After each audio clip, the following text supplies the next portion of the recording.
Bonjour à tous, je suis Chapelier Fou, bienvenue dans la chronique du Chapelier. Aujourd'hui on va parler de Babyphone, un film de Olivier Casas.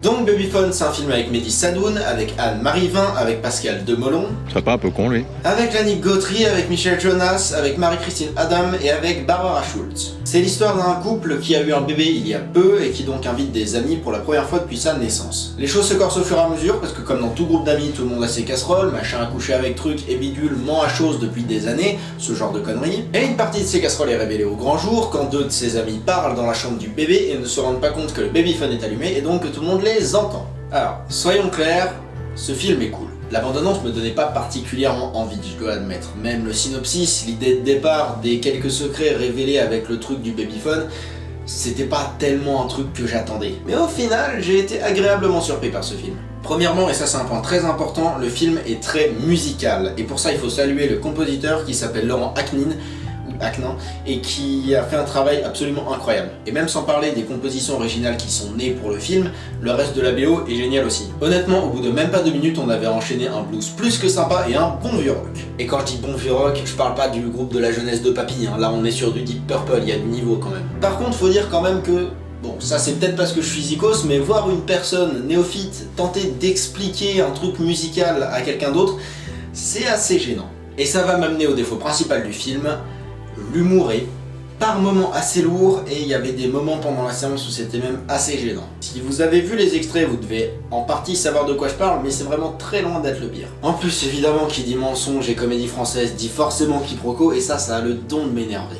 Mais faut être honnête, y a pas que ça. Il y a aussi des bons gros moments de déconne et dans l'ensemble, même si c'est pas à se taper sur les cuisses, le film reste drôle. Et d'ailleurs, là où c'est bien joué, c'est que c'est pas que drôle. Sans tomber dans le milieu, on a quand même pas mal de séquences sérieuses, voire même 2-3 scènes d'émotion. Je pense notamment à une scène de chant que vous pourrez pas apprécier à son plein potentiel si vous parlez pas un peu anglais, qui sont carrément réussies. Et ça, c'est aussi beaucoup grâce aux acteurs qui sont excellents. Déjà, je dois parler de Mehdi Sadoun. Ce mec-là, avant que je voie Babyphone, il était resté dans ma tête pour 2 films. Déjà, Qu'est-ce qu'on a fait au bon Dieu, que je hurlerai jamais assez tellement ce film me sort par les yeux, et Débarquement immédiat qui m'a pas fait triper du tout, même si c'était quand même moins violent que l'autre. Alors j'aime autant vous dire que là j'étais scotché. Il est carrément bon ce mec quand la direction d'acteur tient un peu la route. Quand on le fait pas partir dans le gros cliché surjoué de merde, il est capable de très bien jouer. Évidemment il y a aussi Anne Marivin que j'adore et qui est toujours excellente, hein, autant dans le rire que dans le touchant. Il y a Pascal Delomont que j'aime parce que Kaamelott, il y a Lannick Gautry que j'aime parce que Nos Jours Heureux, où il jouait déjà un énorme queutard pathologique, curieusement. Et puis il y a Michel Jonas et Marie-Christine Adam qui se débrouillent tous les deux très bien dans leur rôle de vieux couple. Et il y a aussi Barbara Schultz, et je suis perplexe. Attention, dans l'ensemble elle joue bien, je dis pas le contraire, mais j'avoue que son jeu d'actrice me faisait un peu bizarre à certains moments, je sais même pas pourquoi. Au final, il y a 2 informations factuelles que j'aimerais rajouter sur Babyphone. Déjà, l'histoire est tournée comme une pièce de théâtre, et c'est pas gênant parce que c'est bien fait, mais ça reste là. Ensuite, le film est adapté d'un court-métrage qui s'appelait aussi Babyphone et qui avait aussi été réalisé par Olivier Casas, qui avait gagné un certain nombre de prix à l'époque et qui réunissait une partie du casting qu'il y a dans le film complet. Et ça, avant la séance, je le savais pas. Franchement, je m'attendais pas à voir un truc bien. Et j'avais tort.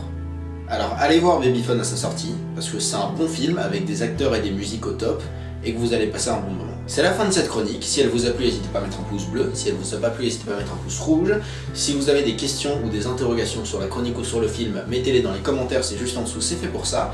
Je vous propose bien sûr de vous abonner, d'aller voir les autres vidéos de la chaîne si vous aimez le cinéma et pas que, et de partager les vidéos un maximum, c'est ce qui fait vivre la chaîne et c'est ce qui donne de la visibilité. Bien sûr, vous pouvez aussi aller voir sur la page Facebook de la chaîne, le lien sera juste en dessous dans la description. Moi je vous dis à la prochaine tout le monde, salut!